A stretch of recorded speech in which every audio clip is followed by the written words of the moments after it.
Welcome to Beers BBQ. This week, we're doing BBQ Cheddar Burgers, and I'm drinking Pigeon Black Lager. Yo, back before my first track, before I tried to write, before the doc told my mom I might lose my life. So this week what we're going to do is the BBQ Cheddar Burgers, and we got to make barbecue sauce first off. So what you'll start with, and I'm tripling this because we're going to base the burgers with it, and then we're going to use the barbecue sauce as a condiment instead of like a ketchup or a mustard. It's going to be a barbecue cheddar burger, not a ketchup and cheddar burger. So what you'll see here is quite a bit more than what you'll do at home, but it's, same principle. I'm just tripling it. 2 cups of ketchup, tablespoon of garlic powder, tablespoon of onion powder. You're going to do 2 tablespoons of Worcestershire sauce and a tablespoon of molasses, 2 tablespoons of honey Dijon mustard, a tablespoon of brown sugar, and a teaspoon of Tabasco sauce, then half a teaspoon of black pepper, half a teaspoon of salt, and then of course, because this is Beers and Barbecue, we don't leave beer out of our barbecue sauce. So this week, it's Pigeon Head. It's all about Pigeon Head. We're going to feed a bunch of people at Pigeon Head this week. And we're using black lager. You use 1 cup. We're using 3. Like I said, we're tripling the ingredients here. And the black lager has a nice rich taste to it, so it's going to make the barbecue sauce so good. So go ahead and add everything. And then you have your whisk, obviously. So you can whisk everything together.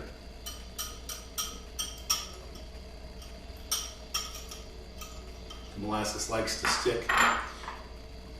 The mustard will too.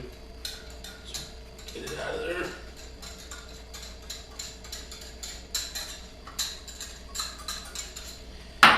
And brown sugar.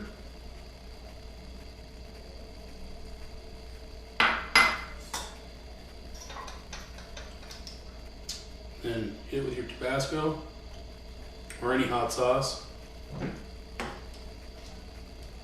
I like to fresh grind my black pepper.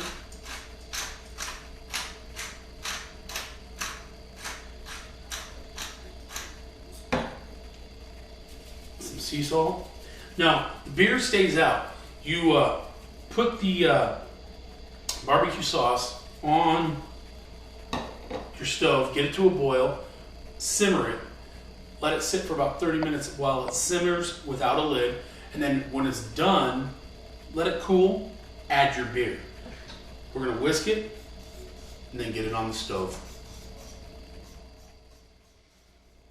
Alright, now that you have your barbecue sauce on, and I told you not to put a lid on it, I'm going to retract that statement. Make sure you put a lid on that bad boy and get it boiling, and then stir it occasionally, and then get it down to a simmer.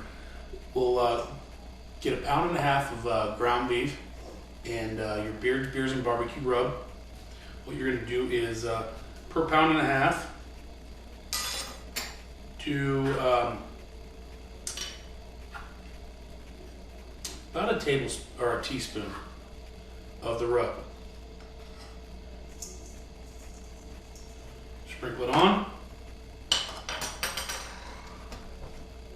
Go ahead and mix it in real good. And then what we'll do is form 1/4 pound patties. And then they're off to the grill. So we're down here at Pigeon Head Brewery and drinking one of their Pigeon Head pills. Really, really good. Getting these burgers on here. We got a bunch of people coming down to have burgers. So if you missed out, look for our next on-location shoot and then get down there and you'll get some grub. So welcome back to Beers and Barbecue. Got Eli here. He's with Pigeon Head Brewery, and they're providing the beers today. Thank you for that. Appreciate you. Cheers. And Eli, I got a few questions for you, man. I mean, Pigeon Head is a Reno staple. I mean, it's a great brewery. I love every beer on tap. And how long has Pigeon Head been open? We've been open for about 2.5 years now. Okay. And where did the name Pigeon Head come from? I mean, Pigeon Head's kind of a goofy name for a brewery, but where did it come from?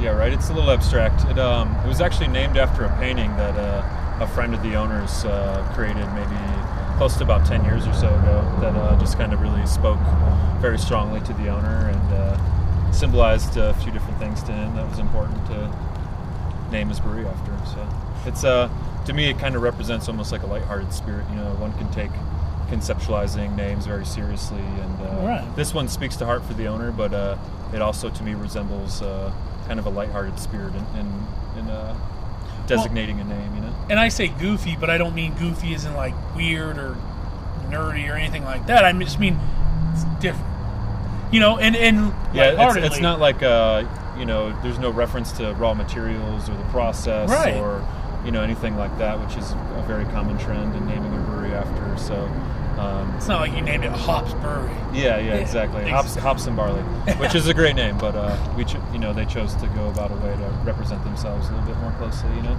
Well, and I dig that because you know it's unique in the sense of, you know, you say Pigeon Head Brewery. It's not like anybody in the world is ever going to name their brewery Pigeon Head.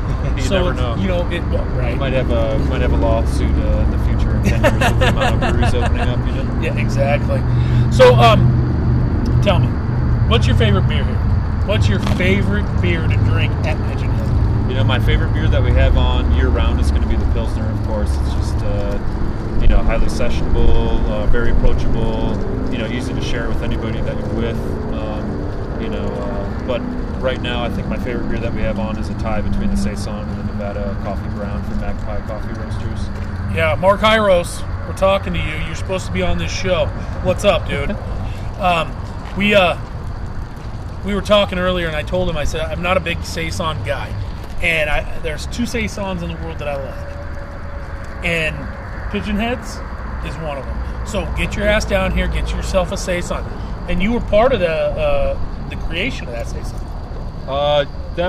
Yeah. So you know, I've helped out a little bit in just the production of beer here, but in that project, I was fortunate enough to be able to collaborate a little bit on the recipe development and you know, the processing of that beer and the blend of yeast that we used to ferment it. And so yeah, I was engaged a little bit more, and my curiosities were fancied a little bit. Or had some fun with that one for sure. Oh, so. It's a fantastic beer, man. Good job. Cheers. Thank very, you very very much. good job. So let's talk about your favorite beer outside of Pigeon Head, brother. Gosh, that's such a hard question. Personally, I'm always seeking new drinking experiences all the time, comparatively, and you know, but there's a few beers that you know, time to time, I'm always just craving or appreciating more than others. And you know, one of those is definitely going to be Dry Fontainen Eau de Goose. Most definitely, that's a Belgium, you know, lambic style beer blended to make goose. Very traditional style of beer, very evocative, all sorts of different kind of emotions and sensory, you know, points of sensory for me. And then a domestic beer, I think, might be like Pivo Pilsner from Firestone. Yeah, Pivo's fantastic. You can't go wrong with that in any setting, you know, for sure. But there's so many out there. I love all beer, and so. It's like choosing your favorite child almost, because after you get done with your glass, you have so much attachment to it usually. You know, there's always something to appreciate. So we had a conversation earlier, and we were talking about another brewery locally here, and we were talking about sours. And I said, Eli, you know, I love sour beers, you know, and I appreciate all beers because there's all different flavor complexities and different tastes and different this and that and the other thing. And Eli told me a little story about, go ahead, tell that story again, about your first encounter with sour beers. Oh, okay. Yeah, I guess my first encounter with sour beer, it was more of like a tart, dry, complex, you know, farmhouse style of beer made by Jolly Pumpkin back in Michigan, where I'm originally from, and kind of stumbled across it. Some of the story I kind of hold back, you know, depending on the crowd and everything, of you know, my age and how I actually acquired that beer. But a buddy got it nonetheless, for you. Yeah, I was, you know, it was years past, and I was experiencing new beers at a very fast rate, you know, at that time. I was not exposed to a lot. But nonetheless, this was, I felt blindsided by the experience for sure by the first time I had a 6-pack of Jolly Pumpkin when they first started packaging. Because it's unassuming. You think it's going to drink like, one of the Bell's offerings I was used to, or, just any other kind of, American ale maybe at the time that I was, most frequenting. But when I had that first experience, it was definitely, it was dark, it was tart, it was dry, slightly sour, acidic, tannic, so dynamic, definitely, I had never had a beer that evoked, so much emotion from me, through the experience of drinking. Kind of kicked you in the teeth, didn't it? Yeah, so to speak, for sure. It definitely set me back, in my ways, and started to draw correlations from, many different experiences in life to that moment of experiencing the glass of drinking, and started to imagine the process and, what inspired someone to make a beer like that, and what it took as far as equipment and time and devotion to understand and to create that beer, is definitely something that captivated me in the moment. So, yeah, no, sour beers, it's an acquired taste for sure. And if you enjoy beer, you have to try all beers. I mean, if you're a beer connoisseur, Eli and myself are beer connoisseurs, and he's more so than I am, and I love beer, but you have to try everything. You have to give it all a shot. You can't just steer away from it. And like I was telling Eli, I said the first time I had a sour beer, I really enjoyed it because it was more like, it was summertime, so it was hot, and it was like, I think of it as like a lemonade, because it's like a lemonade where it's sour and it like makes you pucker a little bit, but it's so refreshing. Definitely. It's a refreshing, feeling to have a good beer. Bitter components as well as acidic components in a beverage can definitely help finish the palate and, encourage a sense of refreshment and, make you ready for the next drink off of your glass, for sure. So a lot of people right now, there's a big trend in bitter beers and IPAs, and I feel like that's supported by the drinking experience and how it finishes your palate from a sweet note, and acidic tart beers help aid in that. I feel similarly, if not better in hotter suited weather. So. Well, and that kind of started with the grapefruit trend. Oh, that's a combination of the two right there, for sure. Exactly. I mean, and there's a lot of companies that are doing there's a company out of Germany that's been doing it for years with the grapefruit beer. Oh, sure. Stiegel's been making Stiegel, a Radler for... Yep, Radler. Exactly. Radlers are, very traditional in a sense, so they're a little new to maybe the American beer scene as far as I perceive it, which, they're definitely... I mean, and there's a lot of companies that are taking the Radler and doing it with, IPAs and making tangerine IPAs or grapefruit IPAs or orange IPAs. But, like you're saying, you're using the citrus. And that's kind of a big deal as far as beers go, because the citrus really goes well with a nice hoppy beer. Sure. It really does. Well, that embodies kind of like a convergence of brewing trends in a sense, and just where we're headed. We're accepting the process in making beer, and we're also accepting just more dynamic experiences too, and what we want to receive from drinking a beer. So when you utilize an ingredient like bitter, sweet, tart, citrus in a setting like a tart or in a bitter IPA, you just achieve more dynamics, and you're gonna have a more rewarding experience of drinking, I feel, by having a bitter and a tart finish on your palate, and just more of a fun ride, so to speak, as you enjoy the beer. So, how do you feel about like Rogue? They do the double chocolate stout. How do you feel about like the chocolate finish? Because you drink it, you get stout at first, and then it's like you had a Hershey bar. Sure. I try not to step into any drinking experience with a preconceived notion or expectations or rigorous kind of format that beer has to fall within. Beer to me is food, is and food. It's I try and reduce that barrier between the lines there of what I expect food and beer to be, and the differences between them. and I love chocolate. I'm a big sweet tooth person or whatever. I love getting into bittersweet and dark chocolates and milk chocolates and white chocolates and Victory everything. at sea. Everything. So anyways, when I can appreciate something in beer that's a little bit different, sometimes it's personally a little bit more engaging to me, just because I love food and I love beer, and when the experiences collide, I really enjoy that. So. See, and I really enjoy Eli because he doesn't have just solid love for one brewery or solid love for his brewery. He loves beer, and he loves a quality beer. I mean, I said Victory at Sea because that's a dessert beer for me, and that's like one of my favorite beers to have after a meal. I'll pour a glass of that, and it's just Victory at Sea is just where it's at for me because it's got the the vanilla and the coffee bean. And I'm not trying to plug any other brewery, but it's Ballast Point. No, I didn't say it. You said it. Damn it. But anyway, they don't need any help. I don't. Yeah, no, they don't need help. But it's a good beer, and like you were saying, you don't go in with any kind of notion of what the beer is going to be like.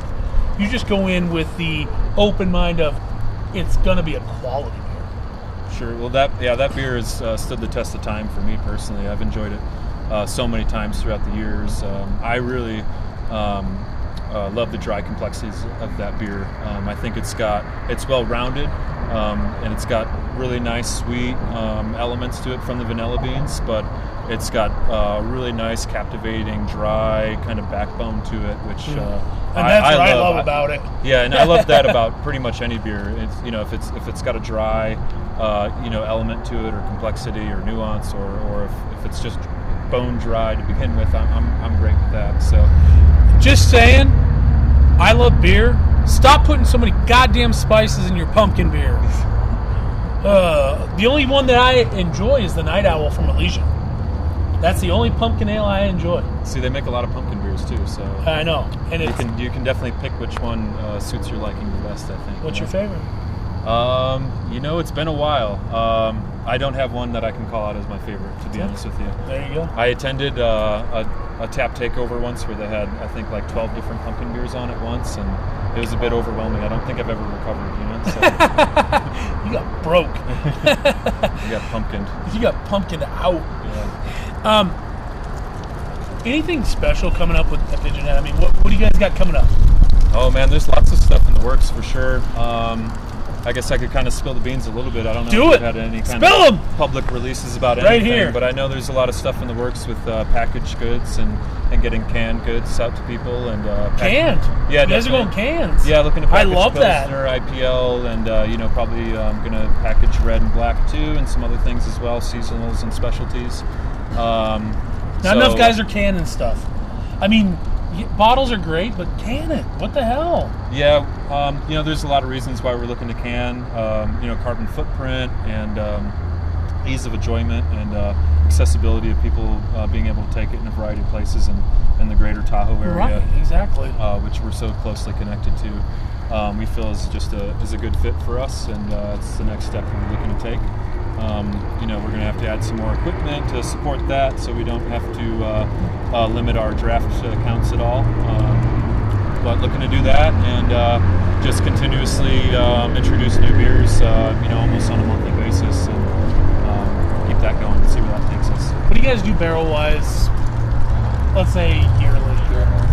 Annual output. I'm actually kind of unsure about that, but I think it's probably going to be around the 2,000 barrel. That's awesome. Just as kind of a rough kind of guess.